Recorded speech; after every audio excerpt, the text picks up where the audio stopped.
Congregacional. Damos gracias a Dios por todo lo que hemos podido llegar en esta hora.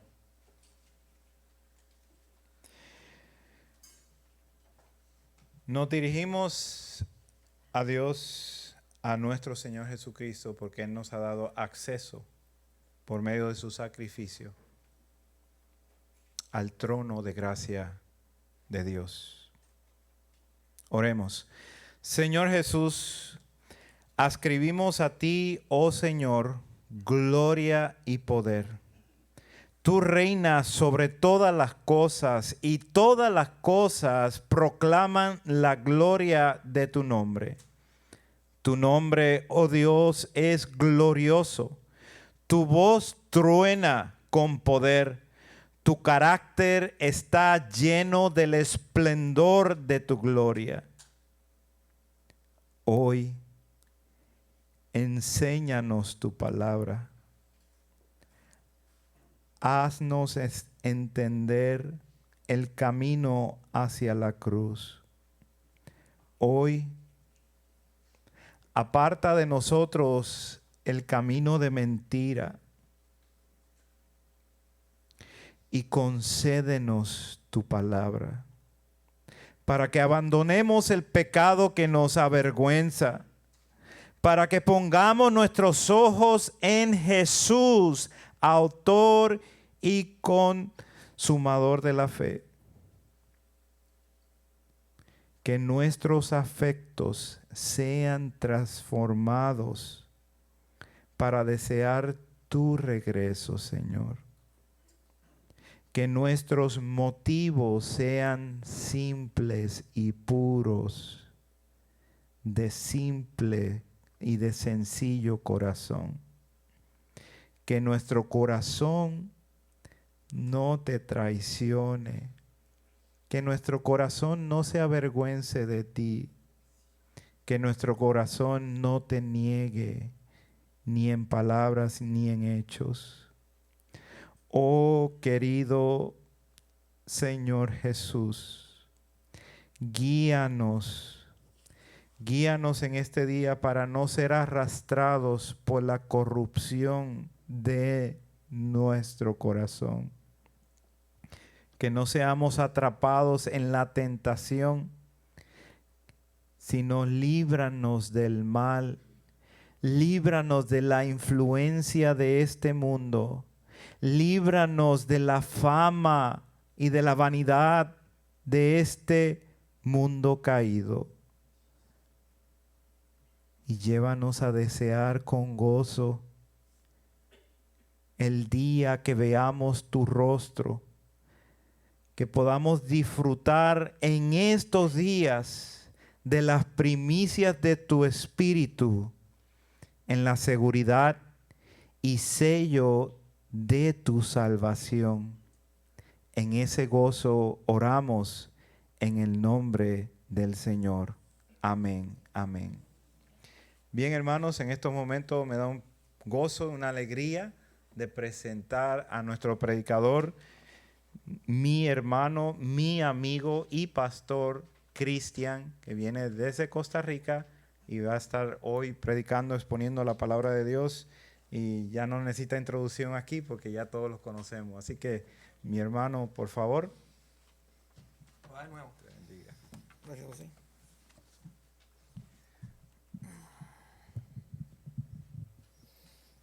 Bueno, es como siempre un honor y un privilegio, aunque ya compartimos el domingo pasado y ayer, nuevamente poder estar con ustedes compartiendo las Sagradas Escrituras. Y lo primero que les voy a pedir es que vayamos a la primera carta de Pedro, capítulo 5, versículos del 1 al 5. Primera de Pedro, capítulo 5, versículos del 1 al 5. Dice así la palabra del Señor. Ruego a los ancianos que están entre vosotros, yo anciano también con ellos, y testigo de los padecimientos de Cristo, que soy también participante de la gloria que será revelada. Apacentad la grey de Dios que está entre vosotros, cuidando de ella, no por fuerza, sino voluntariamente, no por ganancia deshonesta, sino con ánimo pronto, no como teniendo señorío sobre los que están a vuestro cuidado, sino siendo ejemplos de la grey. Y cuando aparezca el príncipe de los pastores, vosotros recibiréis la corona incorruptible de gloria. Igualmente, jóvenes, estad sujetos a los ancianos, y todos sumisos unos a otros, revestidos de humildad, porque Dios resiste a los soberbios y da gracia a los humildes. Señor, te rogamos que en esta mañana tú te glorifiques a través de la predicación de las Sagradas Escrituras. Pedimos perdón por nuestros pecados, conscientes o inconscientes. Que nuestro corazón venga a un estado de santidad, pero que la luz de Cristo, el Evangelio, brille para aquellos que están perdidos en esta mañana. Te lo pedimos en el nombre de Cristo Jesús. Amén. Cuando la ciudad de Roma ardía en fuego, los romanos creyeron que su emperador Nerón había prendido fuego a la ciudad. Y probablemente por un perverso deseo de construir, que tal vez Nerón quería volver a levantar la gloria de Roma, y para eso tenía que volver a destruir todo. Es cuando muchas veces hace una remodelación en un edificio, en una casa. Es necesario botar ciertas áreas para construir todo de nuevo. Pero en este caos que Nerón provocó, los romanos y la ciudad estaban totalmente devastados. Su cultura, en un sentido, desapareció de la ciudad. Todos los elementos religiosos, los grandes templos, las reliquias, sus ídolos, todo fueron quemados. Sus casas fueron quemadas. Sus familiares, amigos, vecinos habían muerto.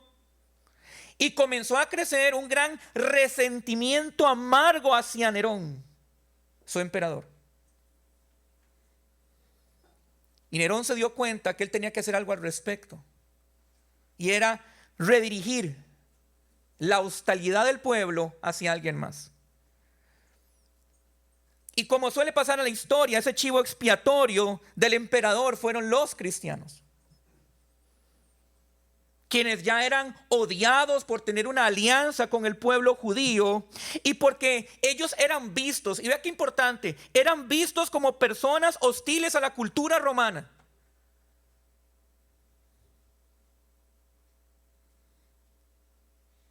Un verdadero cristiano y una iglesia cristiana siempre va a ser hostil ante la cultura.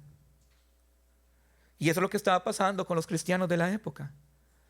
Así que como resultado de esta gran mentira de Nerón, acusando a los cristianos de haber quemado Roma, comenzó una terrible y feroz persecución hacia el pueblo de Dios, tocando especialmente las montañas del norte, como Ponto, Galacia, Capadocia, Asia y Bitinia, que son las ciudades a quien Pedro dirige esta carta. Y esto causó un tremendo impacto en la comunidad cristiana. Y Pedro les llama peregrinos. Viven en este mundo, pero no son de este mundo. Ánimo. Así que la iglesia necesitaba en ese momento un fortalecimiento espiritual por sus sufrimientos. Y de esa manera, Pedro escribe esta carta. Es una carta inspirada por el Espíritu Santo con la intención de fortalecer a la iglesia perseguida al norte de Roma.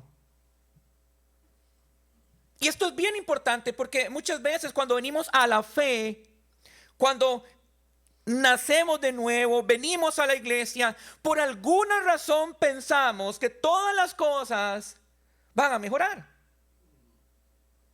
De alguna manera hemos creído por la predicación de la prosperidad que venir a Cristo es siempre estar mejor en todos los sentidos de las palabras. Y cuando las cosas comienzan a complicarse y a salir mal, nos desmotivamos. ¿Por qué a mí? Si soy cristiano, ¿se habrá olvidado Dios de mí? Y miramos siempre esta actitud cristiana en muchos de los salmos de lamento. Cuando el rey David viene delante de Dios con sus angustias y desesperado por lo que le está pasando.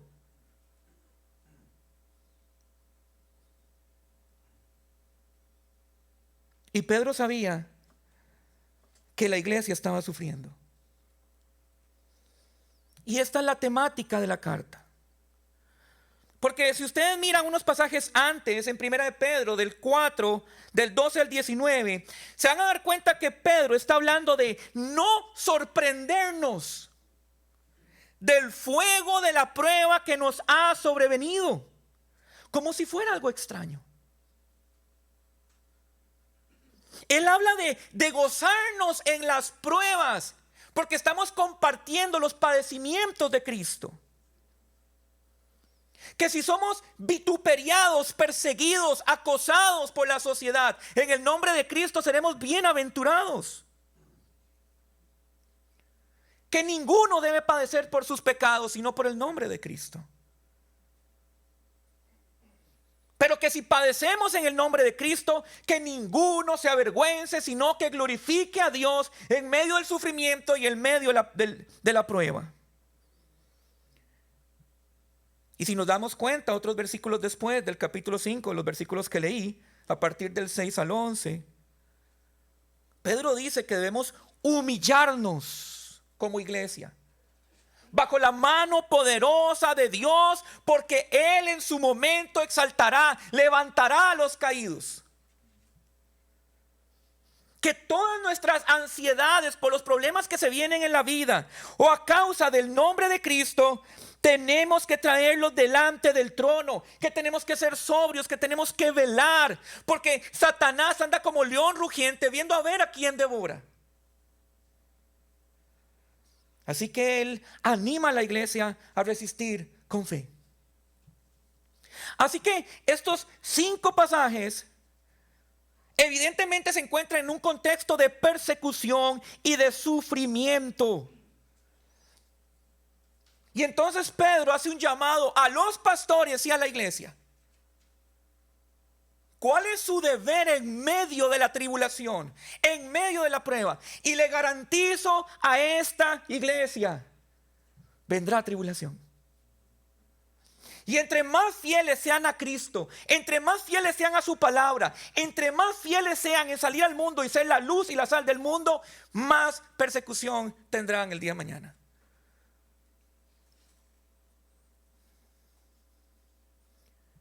Así que Pedro le escribe a la iglesia, a varias iglesias, de la importancia del rol de los pastores en medio de la prueba y de la importancia de la iglesia de someterse en humildad para que el favor de Dios esté con ellos. Así que hoy prácticamente estaremos viendo 2 ideas centrales de Pedro en estos versículos. Lo primero que estaremos viendo es el deber de los pastores para con la iglesia y su motivación. ¿Cuál es el deber de un pastor? Un pastor llamado por Dios. No todos estos que se llaman pastores y son siervos de Satanás, que predican la prosperidad, que son hombres afeminados que se levantan en un púlpito para complacer a lo que la iglesia quiere o la sociedad quiere. No, hombres de Dios.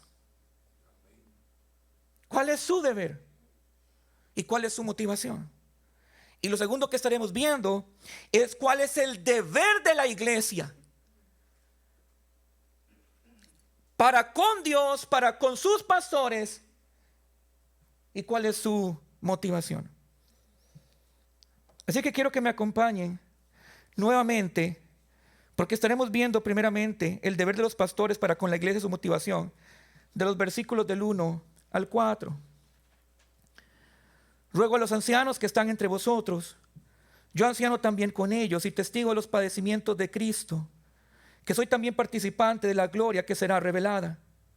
Apacentad la grey de Dios que está entre vosotros, cuidando de ella, no por fuerza, sino voluntariamente, no por ganancias honestas, sino con ánimo pronto. No como teniendo señorío sobre los que están a vuestro cuidado, sino siendo ejemplo de la grey. Y cuando aparezca el príncipe de los pastores, vosotros recibiréis la corona incorruptible de gloria. Pedro comienza su exhortación y su llamado a los siervos de Dios en la iglesia. Ruego a los ancianos que están entre vosotros. Esa palabra ruego es un verbo en griego indicativo, que está en modo indicativo, parakaleo. Y cuando encontramos un verbo indicativo es bien importante porque es una forma en que el autor está resaltando una palabra. Es como si la hubiera marcado en rojo en la Biblia. Y él quiere que pongamos atención. Él quiere que los pastores presten atención a este ruego. Este ruego, que lo que quiere decir es una exhortación, es fomentar una respuesta, es fomentar una acción, es pedir fervorosamente, alentar a otros. Y aquí Pedro se está dirigiendo en este ruego a los ancianos, quienes son las personas designadas y escogidas por el Señor para llevar el liderazgo de la iglesia de Cristo Jesús. Ancianos. Esa palabra anciano es un término que se utiliza de tres maneras intercambiables en todo el Nuevo Testamento. Por alguna razón, algunas iglesias diferencian a los ancianos del pastor. Pero bíblicamente eso no sucede.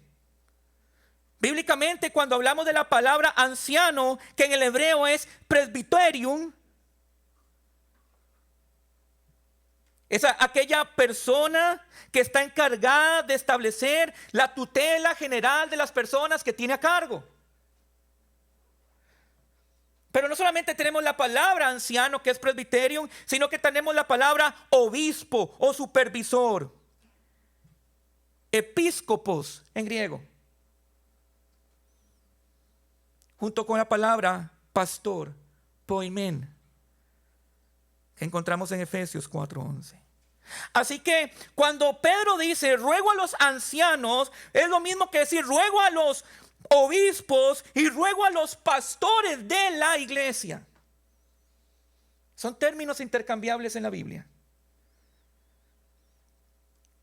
Normalmente cuando la Biblia habla de un anciano se está refiriendo a aquel pastor que resalta en su madurez necesaria para el ministerio, que es uno de los requisitos que Timoteo menciona que debe tener un hombre de Dios.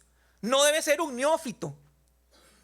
No puede ser un recién convertido, tiene que ser alguien que tiene años en la fe, que demuestra cierta madurez para dirigir a la iglesia de Cristo.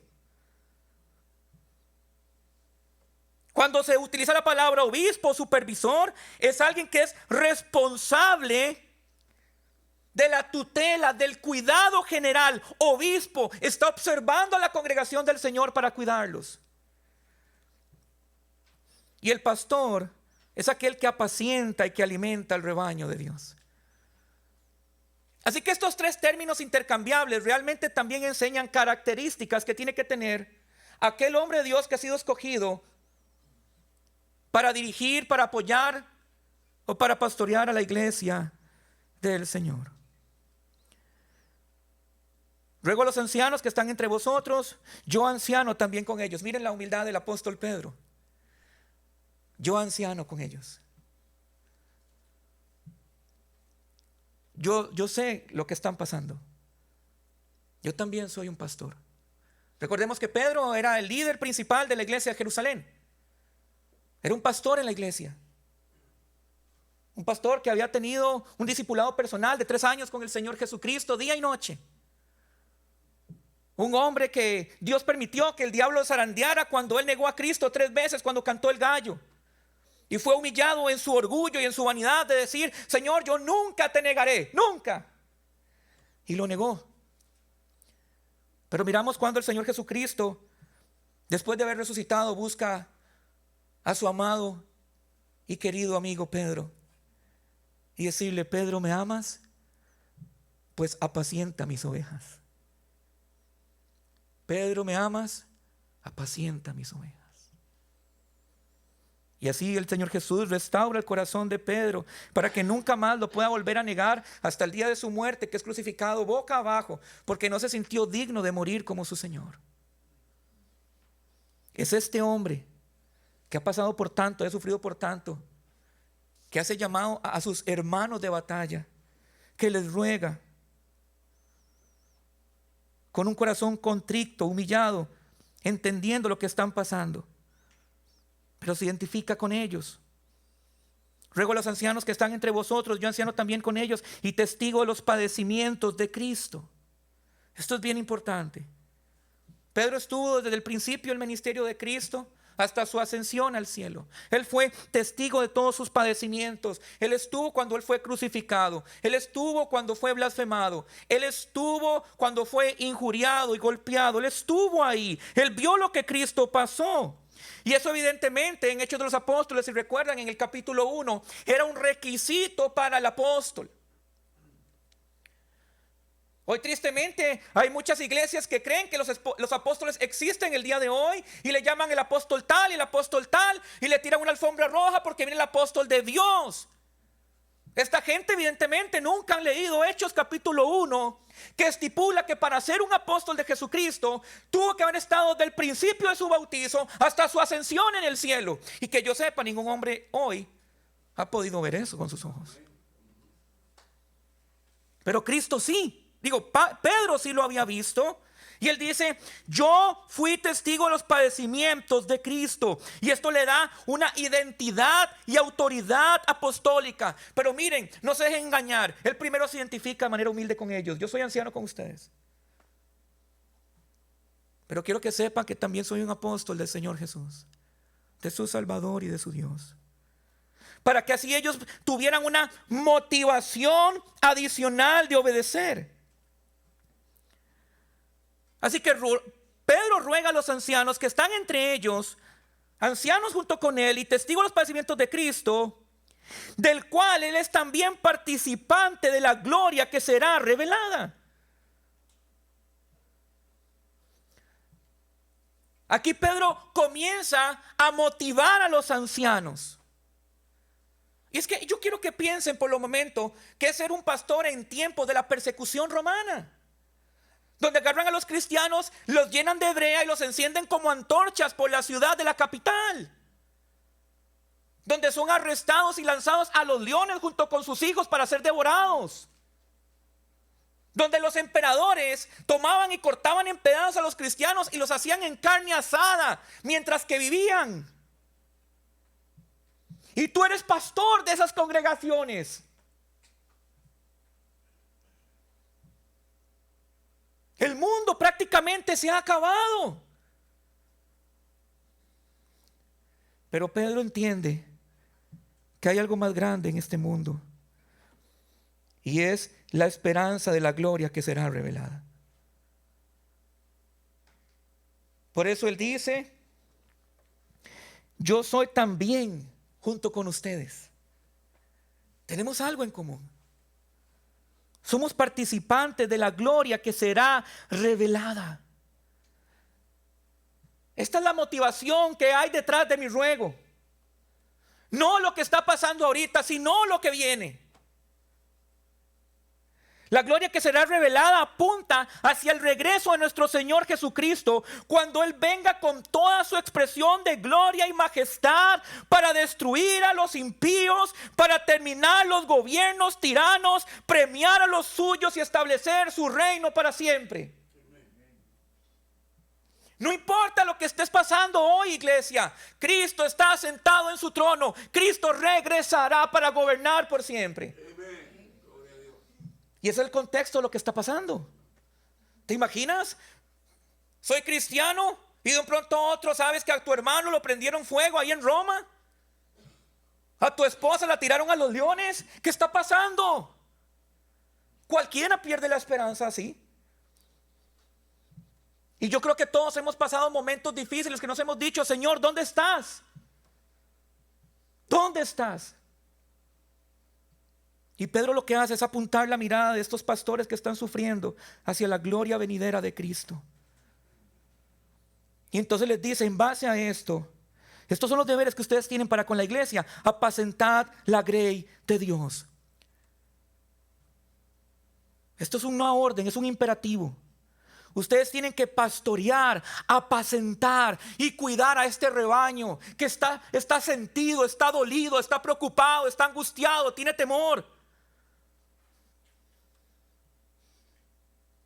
Apacentad la grey de Dios. Esta no es la grey de los hombres. Esta no es la grey de los pastores. Como muchas iglesias creen que el pastor es la cabeza de la iglesia, que el pastor es el dueño de la iglesia. No, señores. Pedro, el líder de la iglesia de Jerusalén, apóstol de Jesucristo, está diciendo: esta iglesia es la grey de Dios. ¿Y por qué de Dios? Porque Él fue quien la compró a precio de sangre y dolor en la cruz del Calvario. Él pagó el precio que nadie quería pagar. Él hizo lo que nadie se atrevió a hacer: enviar a su Hijo Jesucristo para rescatar lo que se había perdido, su amada iglesia que se encontraba llena de sangre y corrupción en su pecado, para limpiarla, levantarla, vestirla y así de esa manera poder celebrar las bodas del Cordero cuando Él regrese. Y eso fue todo a través del sacrificio de la cruz del Calvario. Es la iglesia de Dios, que los pastores no se engañen a sí mismos. No es nuestro pueblo, es el pueblo de Dios. Y aquí Pedro le está dando otra motivación a ellos. Recuerda que esas personas que tú estás pastoreando le pertenecen a Dios. Jesucristo vino a la tierra para redimir a su iglesia. Jesucristo envió a su Santo Espíritu para fortalecer a la iglesia con los dones necesarios para que estos hombres dotados puedan pastorear al rebaño de Jesucristo. Este rebaño le pertenece a Cristo y únicamente a Cristo. Y por eso la iglesia es tan valiosa para Él. Y Pedro está diciendo: por esa razón tú tienes que cuidar a la iglesia, tienes que apacentarla. Pero no solamente le dice que tienen que apacentarla, los pastores tenemos que cuidar también de ella. Y esa palabra cuidar, que es epicospeo, quiere decir vigilar sobre. Estar pendiente de lo que está pasando con los hermanos en la iglesia. Estar pendiente de lo que está pasando en los matrimonios, en la familia, en la relación con sus hijos. Hay personas que no les gusta que los pastores se metan en su vida. Pues tengo que decirle: tenemos que meternos, porque el pastor tiene que oler a oveja. Y es Pedro, inspirado por el Espíritu Santo, que está dejando esta encomienda a los ancianos. Cuiden de su rebaño, métanse a su hogar, métanse a su familia, métanse a sus matrimonios, ayúdenlos. ¿Acaso no es eso lo que Jesucristo hace en nuestras vidas? Por medio de su palabra, que es como un arma de doble filo que penetra hasta el fondo de nuestro corazón, partiendo todo tuétano y nuestro corazón en dos para mostrar las intenciones de nuestro corazón. No solamente tienes que apacentar a la grey de Dios, tienes que cuidar de ella, tienes que guiarlos, tienes que protegerlos, tienes que alimentarlos. Pero no lo puedes hacer por fuerza, sino de manera voluntaria. Pedro aquí menciona el peligro de pastorear por la fuerza y no como siervos entusiastas, dispuestos, que sirven de manera voluntaria. Aquí lo que Pedro está diciendo: no puedes ser negligente en tu pastoreo, no puedes ser perezoso. Qué lamentable esos pastores que se creen estrellas de rock and roll y vienen un domingo como si fueran a dar un concierto y solo aparecen para predicar y se van, pero durante la semana no saben qué es la vida de sus ovejas.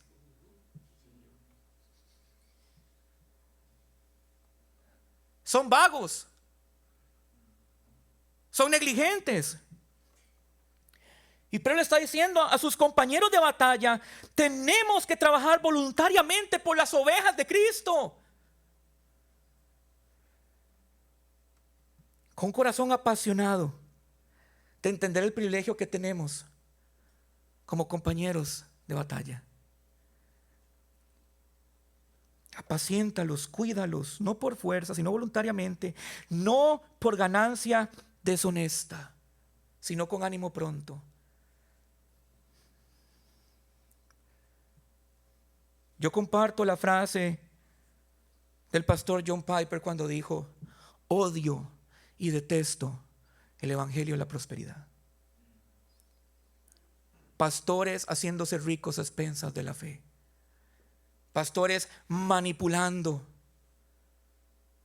para tener casas lujosas y carros lujosos, porque ellos son los siervos de Jehová, el dueño del oro y la plata.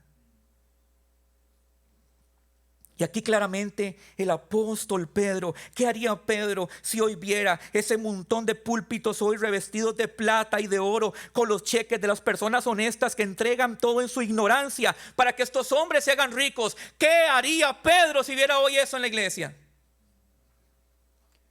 Y estoy seguro que lo mismo que el Señor Jesucristo, botar esos púlpitos y sacar a chilillazos a esa gente farsante. Un hombre de Dios no puede estar en el servicio por tener un deseo de ganancias deshonestas, de estar motivados por el dinero, los beneficios materiales. Los hombres de Dios tienen que ser siervos desinteresados, comprometidos a sacrificarse de la misma manera que Cristo lo hizo cuando vino a salvarnos, no por dinero, no por materialismo. Pero eso tampoco, y no se confundan, queridos hermanos, no quiere decir que no reconozcamos el trabajo de nuestros pastores y que la iglesia no supla para sus necesidades. Porque Pablo enseñó en 1 Corintios capítulo 9 del 7 al 14 que aquellos que ministran bien, correctamente la palabra del Señor tienen el derecho de vivir de su ministerio. Y les pregunto, ¿su pastor puede vivir del ministerio?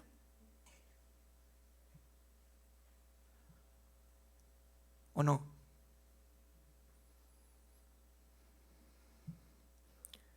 Aquellos ancianos que sirven con diligencia, con mayor compromiso, con la excelencia de enseñar, que se preparan y que estudian, tienen que recibir un mayor reconocimiento por parte de la iglesia. No porque él lo busque, porque es lo justo. Los verdaderos pastores nunca usarán el ministerio para robar el dinero de las ovejas o adquirirlo por deshonestidad, como hacen los siervos de Satanás. Pero no solamente tienen que apacentar a la grey de Dios, no solamente tienen que cuidar de ella, no solamente tienen que hacerlo de manera voluntariosa, ni con ánimo pronto, sino que dice, no como teniendo señorío sobre los que están a vuestro cuidado, sino siendo ejemplos de la grey.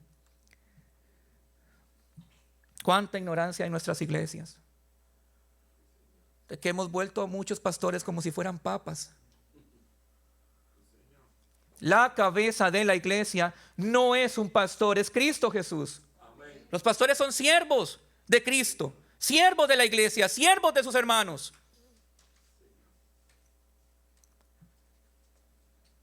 Pero hay muchos que se enseñorean de sus grey. Quieren dominar de manera dictatorial, autocrática, opresiva a su congregación. Y aquel que no esté de acuerdo con su punto de vista, entonces que se vaya.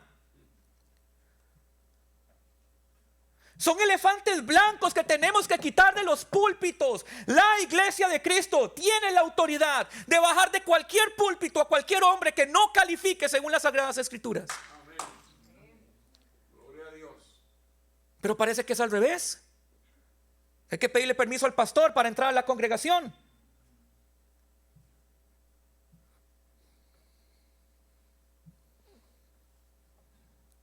Los hombres de Dios tienen que seguir el ejemplo de Cristo, siendo ejemplos para la grey.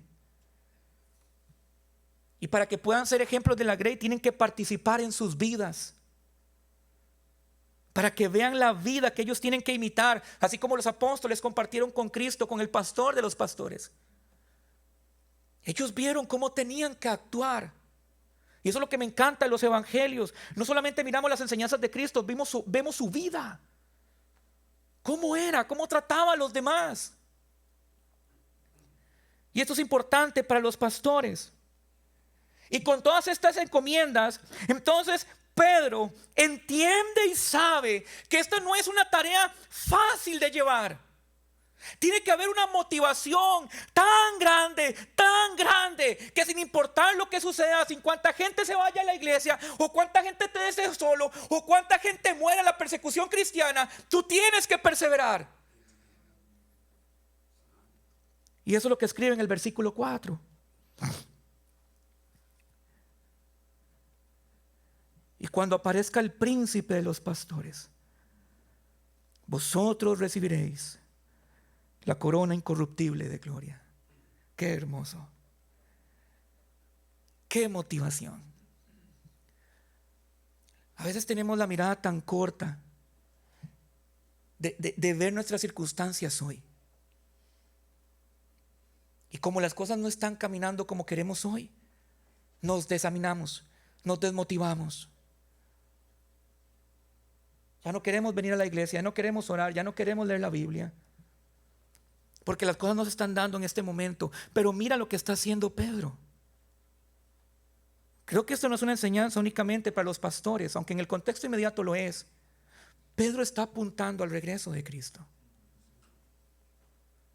Gente, nosotros no somos de este mundo. No estamos llamados a ser políticamente correctos. Estamos llamados a ser la luz y la sal del mundo. Y esto va a tener consecuencias en nuestra sociedad, especialmente en una nación como en Estados Unidos, donde ahora miramos los baños y ya no se sabe si son de hombre o de mujer.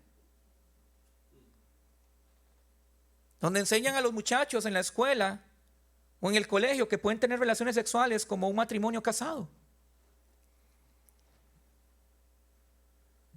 Donde hablar de lo que es pecado es censurado.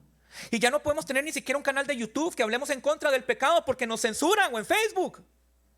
Y pronto eso va a venir a la iglesia con demandas y persecución, como sucede en Canadá.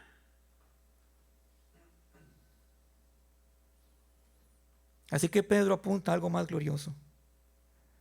Cuando aparezca el príncipe de los pastores. ¿Qué título más hermoso? El príncipe nuestro. El Evangelio de Juan lo llama el buen pastor. Hebreos lo llama el gran pastor. Al principio de esta carta, Pedro lo llama pastor y obispo de las almas. Y dice que cuando el Señor Jesucristo, Rey de reyes y Señor señores, el príncipe, el predicador de predicadores, aparezca y se manifiesta. Evidentemente, Pedro está haciendo una llamada a la segunda venida de Cristo. Y esto es un tema recurrente en el Nuevo Testamento. Cristo va a regresar. Y eso tiene que ser una motivación en nuestra vida, de vivir en integridad, en santidad, en nuestra iglesia, poniendo nuestros dones al servicio del Señor para que cuando Él regrese nos encuentre haciendo su voluntad. Y cuando aparezca el príncipe de los pastores, vosotros recibiréis la corona incorruptible de gloria. Y uno dice, ¿pero por qué una corona? Bueno, porque en aquella época, en el mundo grecorromano, en vez de dar trofeos como los que vemos hoy, se entregaban coronas en los eventos atléticos a aquellos que alcanzaban el primer lugar en sus competencias. Es por eso que quiero que me acompañen a 1 Corintios capítulo 9, del versículo 24 al 25. 1 Corintios capítulo 9, versículos del 24 al 25. ¿No sabéis que los que corren en el estadio, todas a la verdad corren, pero solo se lleva uno el premio?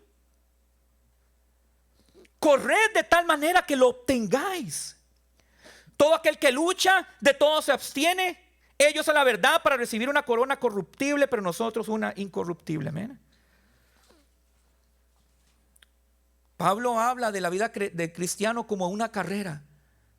Una carrera en la cual tenemos que llegar de primeros, porque en aquellas épocas no existía segundo lugar ni tercer lugar, como ahora, que hay medallas de oro, de plata y de bronce. En los tiempos de Cristo En el Imperio Romano o en Grecia solo había un premio. Y Pablo está instando en Corintios a la iglesia a que corran de tal manera para alcanzar ese premio. Y yo te pregunto en esta mañana, ¿tú estás corriendo así tu vida de fe para alcanzar el premio? ¿O estás conforme de llegar de último? Aunque no te den medalla, no importa. ¿Eres de esos estudiantes mediocres que estudian para sacar un 70 y pasar raspado? ¿O estás viviendo tu vida cristiana para obtener la corona del primer lugar? El pastor John MacArthur hace un comentario sobre este versículo y abro la cita. Las coronas temporales con el tiempo se oxidan, se destiñen, y si son hechas de plantas mueren rápidamente. Pedro no estaba esperando tan solo alguna versión incorruptible de una corona terrenal, sino que metafóricamente la gloria eterna que no se marchita. Fin de la cita. La vida eterna. Esa es la corona de todo pastor que es fiel para con su iglesia, pero también es la corona de todo cristiano que es fiel para con el Señor. La vida eterna, la recompensa de la gloria eterna es la razón que Pedro llama a los pastores a mirar hacia adelante para que cumplan su cometido. Querida iglesia, pastorear un rebaño es una responsabilidad seria.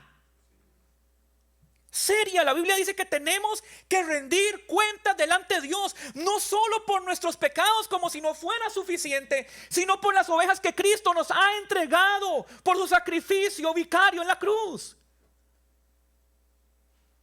Es una gran responsabilidad. Somos supervisores de Cristo y enfrentamos grandes temores en nuestra vida de fallar. Pero por otro lado, creo que todo pastor sueña con escuchar las palabras de Cristo cuando diga: buen siervo y fiel. Sobre poco has sido fiel, sobre mucho te pondré. Entra en el gozo de tu Señor. Hermanos, qué bendición es tener buenos pastores. Son una especie en extinción. Y a veces pueden haber iglesias de sana doctrina y no tener buenos pastores. Pero cuando tienes un buen pastor, ¿qué vas a hacer, iglesia? Pues Pedro dice lo que deberías hacer en el siguiente versículo. El deber de la iglesia para con sus pastores y su motivación. Mira lo que dice Pedro. Igualmente, jóvenes, estad sujetos a los ancianos, y todos sumisos unos entre otros, revestidos de humildad, porque Dios resiste a los soberbios y da gracia a los humildes. Aquí Pedro está haciendo aquí una transición en lo que él está escribiendo. Primeramente se está dirigiendo a los ancianos. Ruega a los pastores cómo tienen que hacer su labor en tiempo de dificultad, en tiempo de adversidad, poniendo la mirada en el regreso de Cristo para recibir la corona incorruptible que solo el Señor puede otorgar, el príncipe de los pastores. Y ahora hace un cambio abrupto y dice: igualmente, de la misma manera, así como los ancianos tienen un deber, ustedes los jóvenes tienen un deber. Pero esa palabra jóvenes se está refiriendo a la iglesia, para poderlos diferenciar de los ancianos. No precisamente está hablando de gente joven en edad. Está hablando de aquellos que no tienen la posición de anciano dentro de la iglesia. Igualmente, les ruego a ustedes, los jóvenes, que estén sujetos a los ancianos. Pedro está cambiando el enfoque. Está pasando de un grupo a otro grupo. Pedro se dirigió primeramente a los líderes de la iglesia, ahora se vuelve a la congregación, a la membresía de la iglesia. Así como los pastores están sujetos al príncipe de los predicadores, así como los pastores están sujetos al príncipe de los pastores y al gran pastor, así también, de la misma manera, la membresía y la iglesia de Cristo tiene que sujetarse a sus pastores. Pero recuerda que ese sometimiento es de aquel pastor que está cumpliendo lo que Pedro está diciendo anteriormente. No de un loco dictador, hereje. No de un predicador de la prosperidad. No de un hombre con un falso testimonio y con una doble cara. No, un hombre de Dios como el que ustedes tienen en esta iglesia.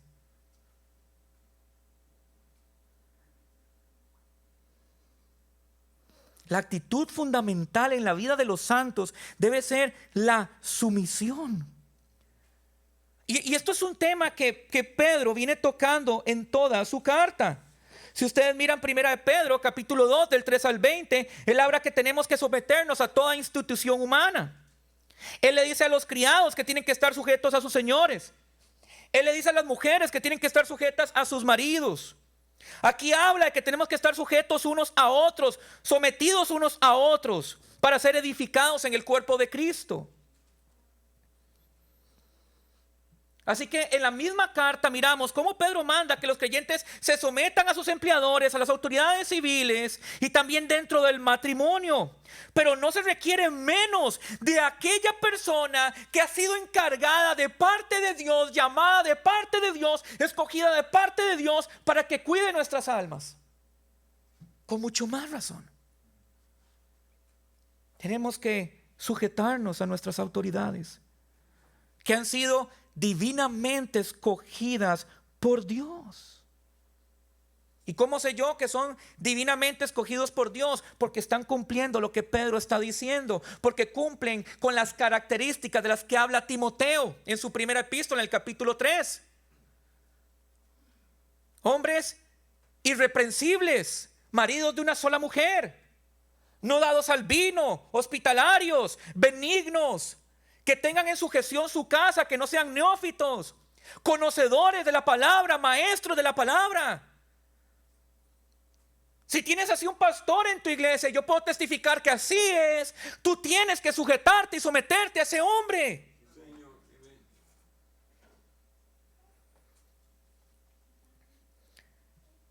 El apóstol Pedro está llamando a todos en la iglesia a dejar de lado el orgullo.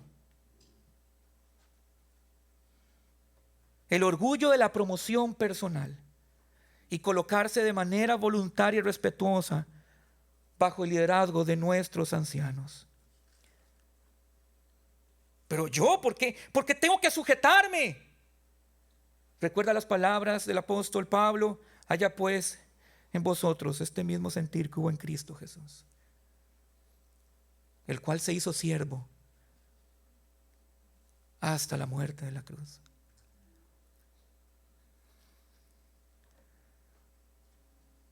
En 1 de Timoteo 5:17 el apóstol Pablo dice lo siguiente: los ancianos que gobiernan bien. Vean qué importante: los que gobiernan bien, no los que gobiernan mal.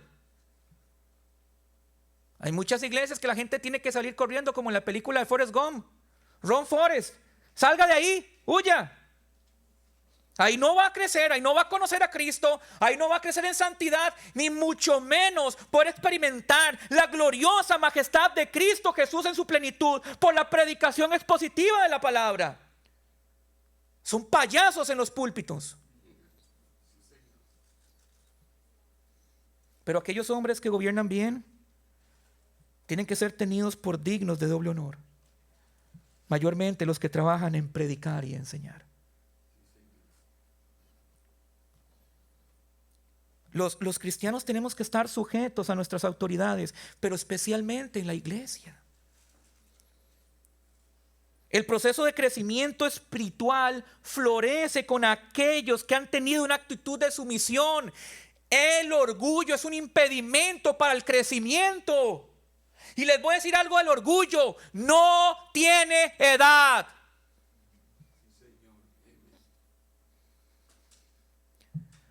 Las personas rebeldes, las que no se quieren sujetar, las que no están de acuerdo con los cambios, las que no les parece, lo que la iglesia tiene que amoldarse a ellos y ellos no a la iglesia. Eso es orgullo.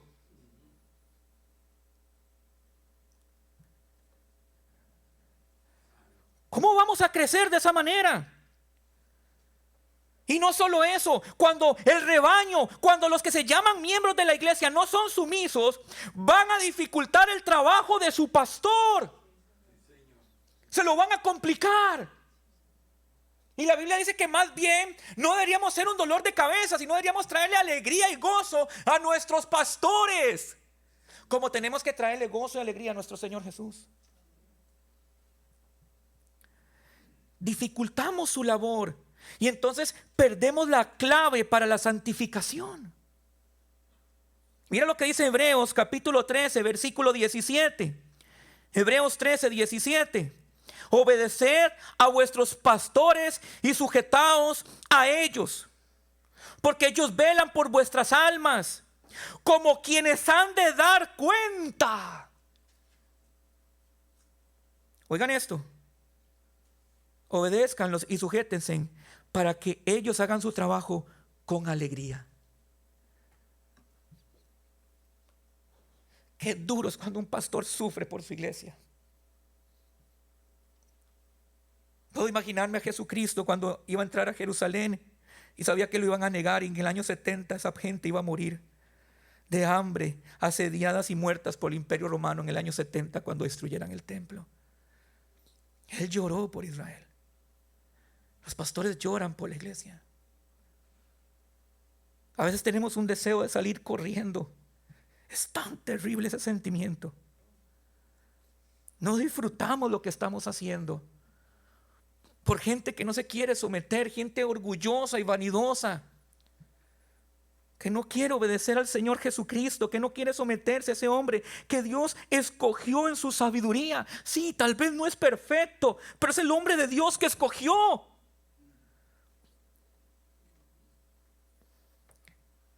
Y el autor de Hebreos dice que los pastores debemos pastorear con alegría, no quejándonos, porque no es provechoso, porque perdemos ánimo y fuerza. Todo pastor sabe que vamos a pastorear gente pecadora. Sí, lo sabemos de antemano. Sabemos que van a caer de antemano, pero que tienen la disposición de luchar con nosotros. Tienen la disposición de salir adelante en el nombre de Cristo Jesús. No se van a parar con orgullo, soberbia, delante del púlpito y decir: ¿y a mí qué? Si no me gusta, me voy. Y predicamos desde el púlpito y con las miradas nos quieren matar. ¿Ustedes creen que no nos damos cuenta de eso cuando predicamos?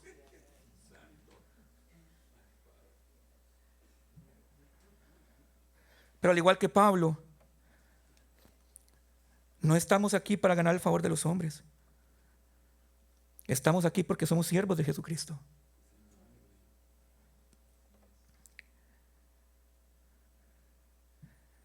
Así que Pedro habla de que debemos estar sujetos a los ancianos unos a otros y revestirnos de humildad.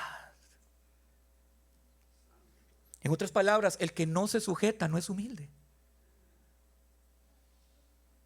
El que no es sumiso no es humilde. Esa palabra revestido significa literalmente atarse algo encima, como un delantal para trabajar o para cocinar. Es la actitud que debemos tener ante los hombres o las autoridades que Dios ha puesto sobre nosotros. Pero ¿cómo un hombre y una mujer se va a someter a su pastor si antes no se ha sometido a Cristo?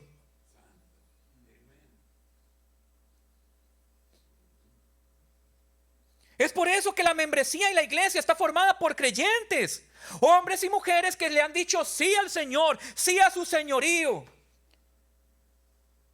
Y entonces muchas iglesias, tristemente, cuando oran y hacen llamados para que la gente se arrepienta, repita esta oración conmigo: si confesases con tu boca que Él es el Señor y creyeres de todo tu corazón que Él resucitó, serás salvo. Y entonces solo lo que tienes que decir es que Él es tu Señor, pero no entienden lo que eso significa. Yo le digo Señor a un montón de gente: ¿cómo está, Señor? pero no es mi Señor. Mi Señor es aquel que murió en la cruz y derramó su sangre por mí en el Calvario, para justificarme por medio de la fe y darme vida eterna en su santo nombre. Y ese Señor es Jesucristo. Si Él dice brinque, voy a brincar. Si Él dice que me tire, me voy a tirar. Yo hago lo que el Señor me diga. Eso significa Señor.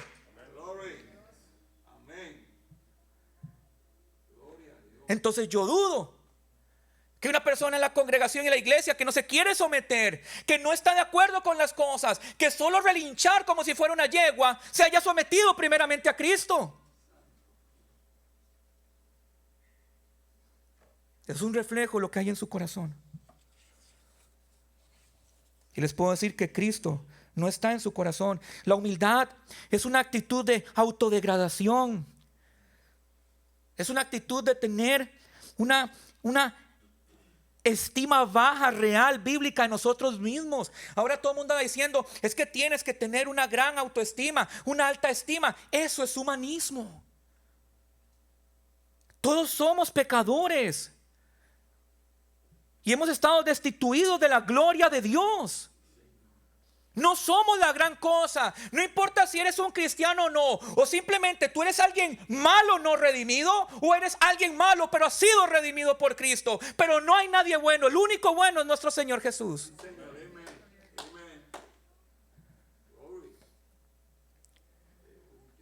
El pastor John MacArthur hace el siguiente comentario. Es probable que cuando Pedro escribió este versículo haya recordado la ocasión en que Cristo se ceñó la toalla a la cintura y le lavó los pies a los discípulos cuando estaban en el aposento alto. El Rey de Reyes, Señor de señores, Dios del universo, creador de todo lo que existe, lo visible y lo invisible. Cuando sus apóstoles discutían de quién era el más importante, de quién se iba a sentar a su diestra, Él no los exhortó como yo lo estoy haciendo hoy. Él simplemente se quitó su bata, se la amarró a su cintura, se postró ante los pies de sus discípulos y los lavó. Un trabajo que únicamente hacían los esclavos de más bajo rango en las casas. En las casas en Israel habían esclavos, tenían diferentes categorías. Pero aquel encargado de ponerse en la puerta cuando las personas venían con sus sandalias llenas de polvo, de piedras, porque es una tierra desértica, eran los encargados de agarrar los pies de esas personas y lavarlas. Era visto como el trabajo más deshonroso para que un esclavo hiciera. Nuestro Señor Jesús hizo eso para demostrar humildad. Es una de las grandes cosas que no entiendo cuando medito en Cristo. Cómo Él, siendo Dios, se humilló de esa manera.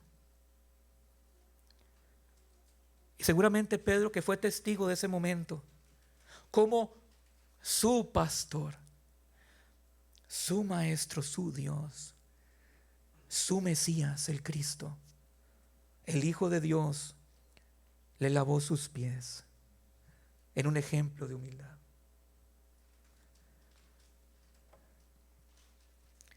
Pero Pedro no lo deja ahí. Pedro le da una motivación a la iglesia para ser humilde y sujetarse a sus pastores. Y esto es bien interesante porque cuando estaba estudiando el pasaje, es evidente que cuando Pedro le habla a los ancianos, los motiva con la venida de Cristo. Pero no hace lo mismo con la iglesia en este momento. No estoy diciendo que nuestra motivación para vivir en santidad y en obediencia no sea el regreso de Cristo. Claro que el motor, la gasolina, la vida, las candelas, el radiador, el coolant y el agua, nuestro motor es el Señor Jesucristo. Pero en este caso Él utiliza una motivación diferente.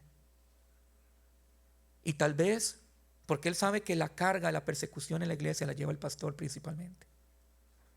Y entonces dice, revestidos de humildad, porque, ese porque es bien importante. Él les va a dar la razón por la cual tienen que revestirse de humildad, la razón por la cual los que son de la congregación tienen que estar sujetos a los ancianos y sumisos unos con otros, porque Dios resiste a los soberbios y da gracia a los humildes. Mira la motivación.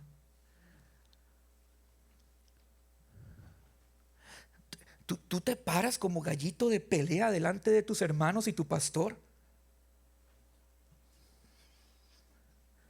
Dios resiste. Proverbios capítulo 6, versículos 16 al 17 dice que Dios aborrece al de corazón altivo. Proverbios 8:13 dice que el temor a Jehová tiene que ser aborrecer la soberbia y el orgullo. Algunos predicadores han dicho que la raíz de todo pecado es el orgullo, porque suplanta a Dios, se entroniza, se sube en un pedestal que no le corresponde, que no se ha ganado. Entonces Pedro les dice: vístase de humildad, porque Dios resiste a los soberbios. Dios está en oposición. Y yo me pregunto, querida iglesia, tal vez hay cosas en tu vida que no están sucediendo y no están pasando porque Dios está opuesto contra ti.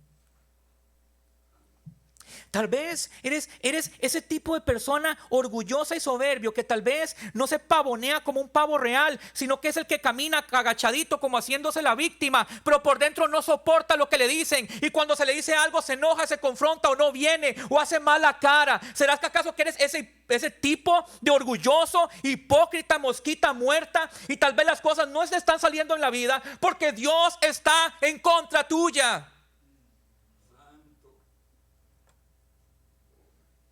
Dios resiste al soberbio, porque Él no es soberbio, Él no es orgulloso, Él es humilde, y su pueblo tiene que ser humilde como Él es humilde. Lee la escritura para que mires que todo aquel hombre o mujer que se ha levantado en su soberbia ha sido despojado de su trono, porque solo hay uno que es meritorio de estar en ese trono, y es nuestro Dios y nuestro Señor Jesucristo. Así que Pedro les hace una advertencia. Dios resiste a los soberbios, pero por otro lado, en su corazón pastoral les da una motivación más. Pero Él da gracia a los humildes. Dice la Biblia que nunca se ha visto a un justo desamparado. No hay hombre o mujer humilde que no haya clamado al Señor y el Señor no los haya ayudado. No hay hombre o mujer que no hayan venido humillados delante de la cruz del Calvario y el Señor no los haya recibido.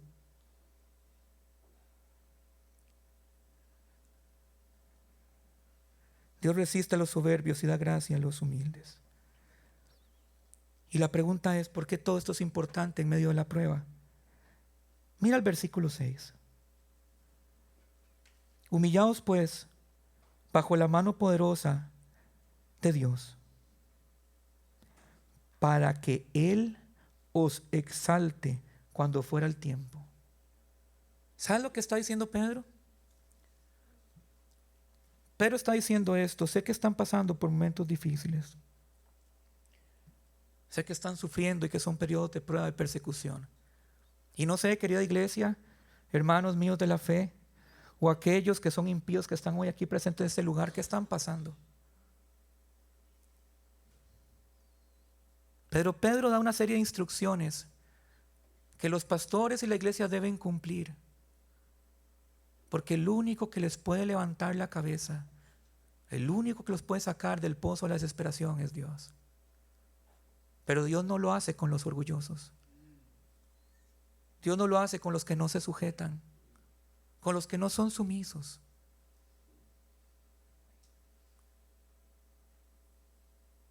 Clamé a Dios y escuchó mi clamor y me sacó del pozo de la desesperación. Sacó mis pies del lodo cenagoso y los puso sobre la roca firme. Puso cánticos nuevos en mi boca, y verán muchos esto y temerán al Señor.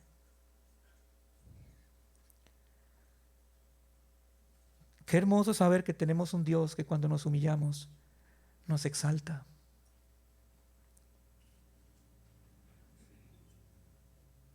Cuando venimos delante de Él humildes, reconociendo nuestros pecados. Y yo no sé si tú tal vez no eres cristiano o viniste hoy obligado, te invitaron, pero quiero decirte que Dios manda hoy que todo hombre y mujer se arrepienta de sus pecados y que crea en Cristo Jesús como Señor y Salvador de su vida. Que nuestro Dios es un Dios santo y que la paga del pecado es muerte, pero todo aquel que crea en Cristo, en el unigénito de Dios, que fue enviado para pagar el precio, por precio de sangre en la cruz por nuestros pecados, tendrá vida eterna si cree en Él y se arrepiente. Solo hay dos cosas para tener la salvación: arrepentirse y creer. Pero necesitas dejar tu orgullo de lado y venir delante de Cristo arrepentido por tus pecados.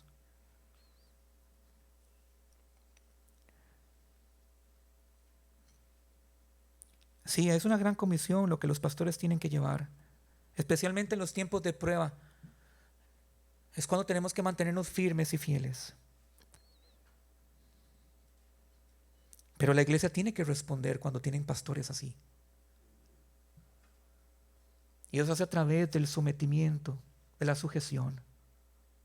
Una sujeción con gozo y con alegría.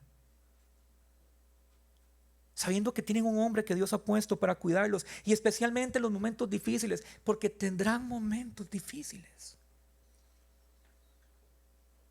Y el único que los puede sacar de ese lugar es Dios. El único que nos sostiene en medio de la prueba es Dios. El único que hace que perseveremos, aunque el mundo esté en nuestra contra, es Dios. El único que pone en el corazón de un pastor que no deje todo botado es Dios.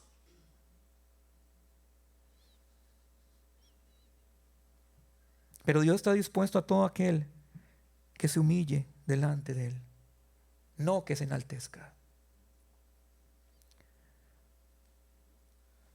Así que debemos considerar en esta mañana, y sé que habemos 2 ancianos en esta congregación, no sabemos si habrán futuros ancianos, pero al menos como iglesia, que sé que hay muchos acá, si ustedes realmente se sujetan a su pastor,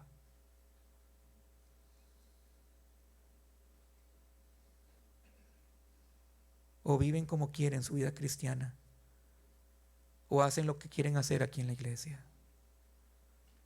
¿Cuántas veces el pastor tiene que llamarlos porque faltaron un domingo? Porque ustedes simplemente no lo llamaron o le pusieron un texto explicándole por qué iban a faltar. ¿Cuántas veces el pastor nos ha dado el mismo consejo de leer las escrituras, de someternos, de ser humildes?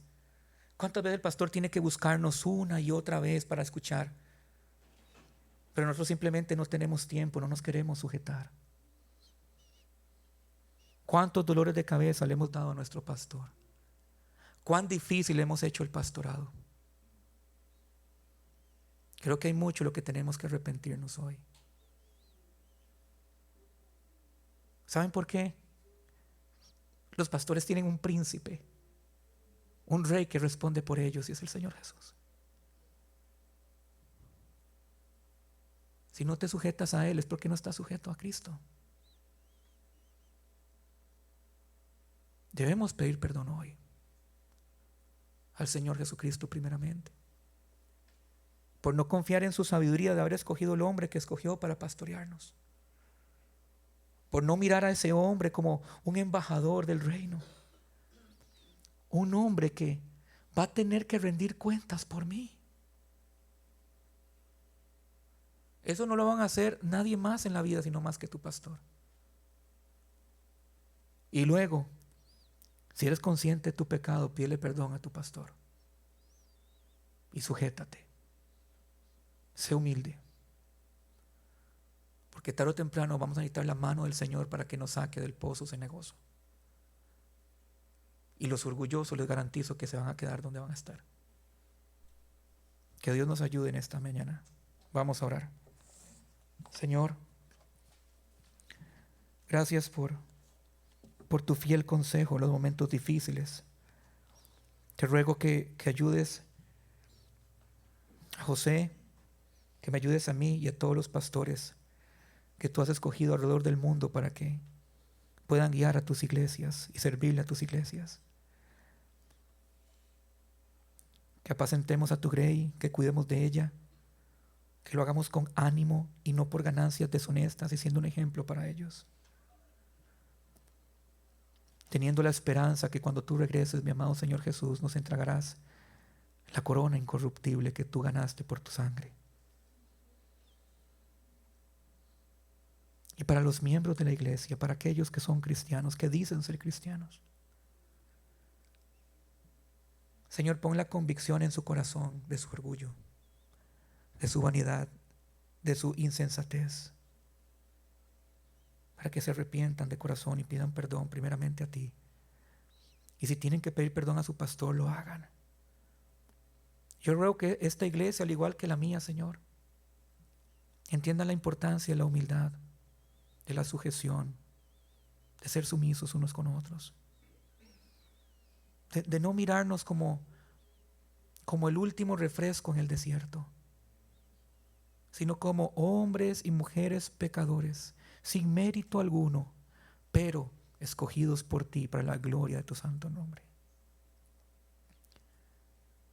Si hay alguien en este lugar que no te conoce, si hay alguien en este lugar, Señor, que está engañado y cree que es cristiano y no lo es, yo te ruego en el nombre de Cristo Jesús que quites esa venda, que tu Santo Espíritu los convenza de su pecado, los convenza de su maldad y la necesidad que tienen de un perdón, pero que puedan mirar al cielo y ver que el Dios santo y justo ha provisto un intermediario entre Dios y los hombres, a Jesucristo hombre, el cual siendo en forma de Dios se despojó de todo y se humilló, Señor, y se encarnó y nació a través de una virgen, naciendo en un pesebre de animales para cumplir la ley a cabalidad hasta el día de su muerte, y que esa obediencia fuera nuestra cuando tú nos dieras la fe para creer en aquel que murió en la cruz del Calvario y que fue asesinado por ti, Padre, porque la paga del pecado es muerte y Cristo murió por nuestros pecados. Él fue sepultado y resucitó al tercer día, como dicen las Escrituras, y ascendió al cielo para que todo aquel que en Él crea no se pierda, mas tenga vida eterna. Glorifícate en esta mañana, mi amado Señor. En el nombre de Cristo Jesús oramos. Amén.